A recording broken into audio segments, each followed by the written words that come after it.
ಪೊರಕೆ ಮಂಜಣ್ಣನ ಪರಿಸರ ಬಗೆಗಿನ ಕಾಳಜಿ ಅಪಾರ. ಹೌದು ವೀಕ್ಷಕರೇ, ತಾನಾಯಿತು ತನ್ನ ಕೆಲಸ ಆಯಿತು ತನ್ನ ಮನೆ ಅನ್ನೋ ಈ ಕಾಲದಲ್ಲಿ ಸಮಾಜಕ್ಕೆ ತನ್ನದೊಂದು ಕೊಡುಗೆ ನೀಡಲೇಬೇಕು ಎನ್ನುವ ಒಂದೊಳ್ಳೆ ಉದ್ದೇಶವಿರುವ ಅಪರೂಪದ ವ್ಯಕ್ತಿತ್ವದ ವ್ಯಕ್ತಿಯೇ ಪೊರಕೆ ಮಂಜಣ್ಣ.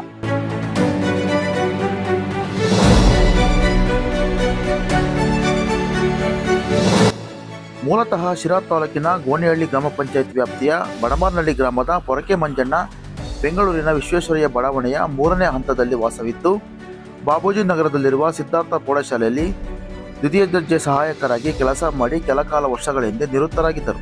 BS ಮಂಜುನಾಥ್ ಅವರಿಗೆ ಈಗ 65ರ ಅರೆಯ. ಈಗಲೂ ಅವರ ಮನಸ್ಸು ಪರಿಸರ ಸಂರಕ್ಷಣೆಗಾಗಿ ತುಡಿಯುತ್ತಿದೆ.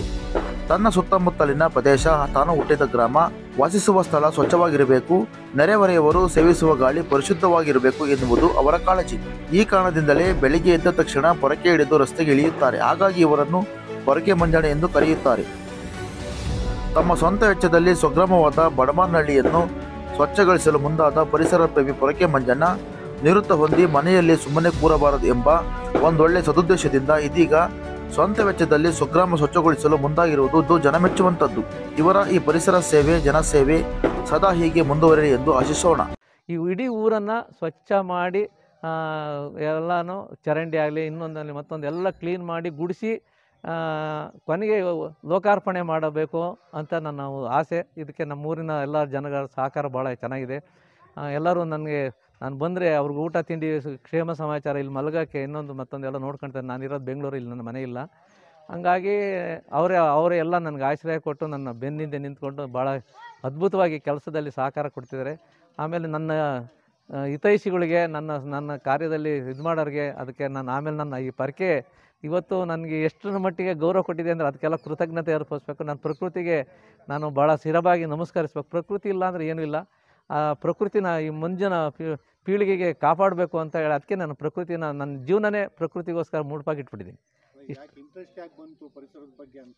ಪರಿಸರದ ಬಗ್ಗೆ ಯಾಕೆಂದರೆ ಅಸಹ್ಯ ನೋಡಿ, ಎಲ್ಲೇ ಆಗಲಿ ಗಲೀಜಿದ್ರೆ ಮನುಷ್ಯ ಜೀವನ ಮಾಡೋಕ್ಕೆ ಅಸಹ್ಯ ಅನಿಸುತ್ತೆ. ನಾನು ಹುಡುಗನಿಂದಲೂ ನನಗೆ ನನ್ನ ಮನೆ ಹತ್ರ ಇದ್ದಾಗಲೇ ನಾನು ಚಿಕ್ಕ ವಯಸ್ಸಿನಿಂದಲೇ ಒಂದು 4 ಎಕರೆ ಇತ್ತು ನಮ್ಮ ಮನೆ ಹತ್ರ. ಅದನ್ನೆಲ್ಲ ಪ್ರತಿ ವಾರನೂ ನಾನೇ ಸ್ವಚ್ಛ ಮಾಡ್ತಾಯಿದ್ದೆ. ಅದು ಮುಂದೆ ಅದು ನನಗೆ ಭಾಳ ಪ್ರೇರಣೆ ಆಯಿತು. ಅದು ಸ್ವಚ್ಛತೆ ನನಗೆ ಮನಸ್ಸಲ್ಲಿದೆ. ಎಲ್ಲೇ ಗಲೀಜಿರಲಿ, ಇದು ಇರಲಿ ಅಂತಲ್ಲ, ನನಗೆ ಎಲ್ಲೇ ಗಲೀಜಿರಲಿ ನಾನು ಕಂಡುಬಿಟ್ರೆ ಅದನ್ನು ಸ್ವಚ್ಛ ಮಾಡಬೇಕು ಅನಿಸ್ತಿದೆ.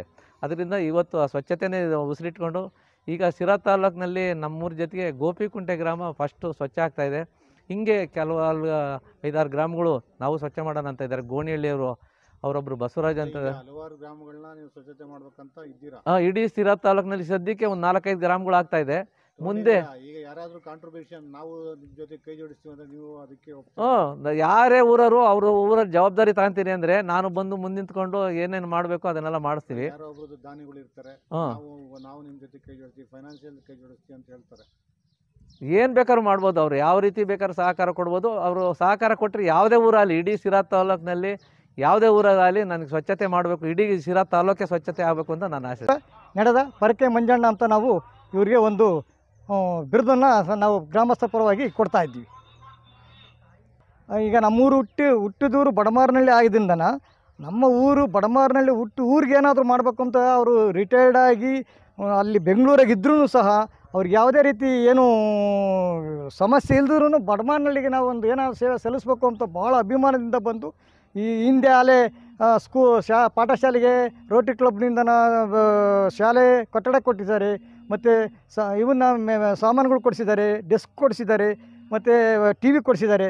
ಅದು ಅಲ್ಲದೆ ಈಗ ಸ್ವಚ್ಛತೆ ಮಾಡಬೇಕು ಬಡಮಾರ್ನಹಳ್ಳಿ, ಇಡೀ ಬಡಮಾರ್ನಹಳ್ಳಿನ ಅಂತ ಒಂದು ಇದನ್ನಿಟ್ಕೊಂಡು ಇದನ್ನು ಮಾಡ್ತಾಯಿದ್ದಾರೆ. ಅದನ್ನು ನಾವು ಬಹಳ ಇವ್ರ ಬಗ್ಗೆ ನಮಗೆ ಎಷ್ಟು ಹೇಳಿರೂ ಅಭಿಮಾನ. ನಿಮ್ಮೂರಾಗಿ ನಿವೃತ್ತಿ ಆದಮೇಲೆ ಸ್ವಚ್ಛತೆ ಮಾಡ್ತಿದ್ದಾರಲ್ಲ, ಏನನ್ಸುತ್ತೆ ನಿಮಗೆ? ಏನು ಸೊಳ್ಳೆ ಪಳ್ಳೆ ಇರಲ್ಲ, ಅಚ್ಚುಕಟ್ಟು ಇರ್ತೈತೆ ಊರು ಅಂತ ಎಲ್ಲ ಅಚ್ಚುಕಟ್ಟು ಮಾಡಿಸ್ತಾರೆ ಅವರು. ಅದಲ್ಲ ಅವ್ರ ವ್ಯಕ್ತಿತ್ವದ ಬಗ್ಗೆ ಹೇಳಿದಾರೆ. ಯಾಕೆ ಅವ್ರಿಗೆ ಊರು ಉತ್ಸವರಿ? ಯಾಕೆ ಉತ್ಸವರಿ? ನಮ್ಮೂರಾಗ ಹುಟ್ಟು ಬೆಳೆದಾರಲ್ಲ ಅದಕ್ಕೆ. ನಮ್ಮೂರಾಗ ಚೆನ್ನಾಗಿರಲಿ ಅಂತ ಮಾಡ್ತಾರೆ. ಓದಿ ರಿಟೈರ್ಡ್ ಆದಮೇಲೆ ಎಲ್ಲೆಲ್ಲ ಇರ್ತಾರೆ. ಯಾಕೆ ಅಂತ ಮಾಡ್ತಾನೆ ಅಂತಾರೆ. ಒಬ್ಬೊಬ್ರು ಹಂಗೆ ಅಂತಾರೆ, ಒಬ್ಬೊಬ್ರು ಅವ್ರಿಗೆ ಏನೋ ನಮ್ಮೂರು ಚೆನ್ನಾಗಿರಲಿ ಅಂತೇಳಿ. ಮಂಜಣ್ಣವ್ರು ಮಾಡ್ತಾರೆ, ನಿಮ್ಗೆ ಅನ್ಸುತ್ತೆ? ನಮ್ಗೆ ಮಂಜಣ್ಣವ್ರು ಒಳ್ಳೆಯವ್ರೆ ಅನಿಸೋದು. ಮತ್ತು ಅವರೇ ಮಾಡಿಸ್ತಾ ಇರೋದು, ಅವರೇ ಇದನ್ನು ಮಾಡೋದು ಒಳ್ಳೇದಂತಲೇ ಇರೋದು. ಅದು ಮಾದರಿ ಗ್ರಾಮ ಆಗಿದ್ದು ಮಾದರಿ ಒಂದು ನಗರ ಆಗುತ್ತೆ, ನಗರ ಪಟ್ಟಣ ಆಗುತ್ತೆ, ಪಟ್ಟಣ ಅದಕ್ಕೆ ಎಲ್ಲರ ಸಹಕಾರ ಬೇಕೇ ಬೇಕು ಅಂತಕ್ಕಂಥದ್ದಕ್ಕೆ ಇದಕ್ಕೊಂದು ಮಾದರಿ ಗ್ರಾಮ ಅಂತಕ್ಕಂಥಕ್ಕೆ ಇದನ್ನು ನಮ್ಮ ಮಂಜಣ್ಣವರು ಮಾಡಿ ತೋರಿಸಿದ್ದಾರೆ. ಈ ಸಾಧನೆ ಮುಂದೆ ಬೆಳೀತಾ ಹೋಗಲಿ, ಎಲ್ಲ ಊರಿಗೂ ಪ್ರಸರಣ ಆಗಲಿ, ಎಲ್ಲ ಜಿಲ್ಲೆಗೂ ಪ್ರಸರಣ ಆಗಬೇಕು. ಇದು ಆಮೇಲೆ ದೇಶದಾದ್ಯಂತ ನಮ್ಮ ಏನು ಮೋದಿಯವ್ರದ್ದು ಸ್ವಚ್ಛತೆ ಕಾರ್ಯಕ್ರಮ ಇದೆಯಲ್ಲ, ಆ ರೀತಿಯಲ್ಲಿ ಹಳ್ಳಿ ಸ್ವಚ್ಛತೆ ಕೂಡ ಆಗಬೇಕು ಅಂತಕ್ಕಂಥದ್ದು ನಮ್ಮೆಲ್ಲರ ಆಸೆ. ಅದ್ರ ಜೊತೆಗೆ ಎಲ್ಲರೂ ಕೈ ಜೋಡಿಸ್ಬೇಕು. ಅದ್ರ ಜೊತೆಗೆ ಮಾಧ್ಯಮದಲ್ಲಿ ಕೂಡ ಎಲ್ಲ ಬರಬೇಕು ಅಂತಕ್ಕಂಥದ್ದು ಎಲ್ಲರಿಗೂ ಇರುತ್ತೆ. ಹಾಗಾಗಲೇ ಮುಂದೆ ಬರಲಿಕ್ಕೆ ಸಾಧ್ಯ ಆಗುತ್ತೆ ಅಂತ ಹೇಳ್ತೀನಿ. ಮಂಜಣ್ಣವ್ರ ಬಗ್ಗೆ ನಾವೆಲ್ಲ ತುಂಬ ವರ್ಷಗಳಿಂದ, ಈಗಾಗಲೇ ಒಂದು 3-4 ವರ್ಷಗಳಿಂದ ಸತತವಾಗಿ ನಾವು ಸೇವೆ ಮಾಡ್ತೀವಿ. ಇವಾಗ ಬೆಂಗಳೂರಿನ ನಗರದಲ್ಲಿ ಅವರು ಇರ್ತಕ್ಕಂಥ ಒಂದು ಕಾಲೋನಿ ಆಗಲಿ, ಅವರು ಇರ್ತಕ್ಕಂಥ ಏರಿಯಾದಲ್ಲಿ ರಸ್ತೆ ಒಂದೇ ಅಲ್ಲ, ಗಿಡ ಮರಗಳನ್ನೆಲ್ಲ ನೆಟ್ಟು ಅವುಗಳಿಗೆ ಪೋಷಣೆ ಮಾಡಿ ಇವಾಗೆಲ್ಲ ಅವೆಲ್ಲ ತುಂಬ ಹಣ್ಣು ಫಲ ಕೊಡುವಂಥ ಸ್ಟೇಜಿಗೆ ಬಂದಿರ್ತವೆ. ಆ ಥರ ಸೇವೆಯೆಲ್ಲ ಅಲ್ಲಿ ಕೂಡ ಎಲ್ಲರೂ ಸೇರಿ ನಾವು ಮಾಡ್ತಾಯಿದ್ದೀವಿ. ನಾವೊಂದು ಪರಿಸರ ಸೇನೆ ಅಂತಕ್ಕಂಥ ಒಂದು ಇದನ್ನ ಇಟ್ಕೊಂಡು ಆ ಒಂದು ಹೆಸರಿನ ಇದರಲ್ಲಿ ತುಂಬ ಸೇವೆಗಳನ್ನ ಮಾಡಿದ್ದೀವಿ. ತುಂಬ ಪಾರ್ಕ್ಗಳು ಸ್ವಚ್ಛತೆ ಮಾಡ್ತಾ ಇರೋದು, ರಸ್ತೆಗಳು, ಮತ್ತು ಗಿಡಗಳು ಹಾಕೋದು, ಗಿಡಗಳಿಗೆ ನೀರು ಹಾಕೋದು, ಗಿಡಗಳನ್ನ ಬೆಳೆಸೋದು, ಆಮೇಲೆ ಕೆರೆಗಳು ಸ್ವಚ್ಛತೆ ಮಾಡೋದು, ಈ ಥರದ್ದು ತುಂಬ ಸೇವೆಗಳನ್ನ ಮಾಡೋದಕ್ಕೆ ನಾವೆಲ್ಲ ಮುಂದಾಗಿರೋದ್ರಿಂದ ಅದಕ್ಕೆಲ್ಲರ ಸಹಕಾರನೂ ಕೂಡ ಬೇಕಾಗಿದೆ.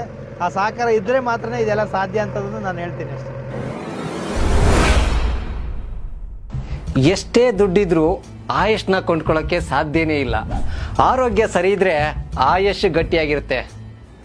ಆರೋಗ್ಯ ಸರಿ ಇರಬೇಕು ಅಂತಂದ್ರೆ ನಿಮ್ಮ ಅಡಿಗೆಯಲ್ಲಿ ಪ್ರತಿದಿನ ಜೀನಿ ಗಾಣದ ಎಣ್ಣೆ ಬಳಸಿ. ಜೀನಿ ಗಾಣದ ಕಡಲೆಕಾಯಿ ಎಣ್ಣೆ, ಕೊಬ್ಬರಿ ಎಣ್ಣೆ ಎಲ್ಲಾ ಮೆಡಿಕಲ್ ಶಾಪ್, ದಿನಸಿ ಅಂಗಡಿ ಹಾಗೂ ಸೂಪರ್ ಮಾರ್ಕೆಟ್ಗಳಲ್ಲಿ ಲಭ್ಯ.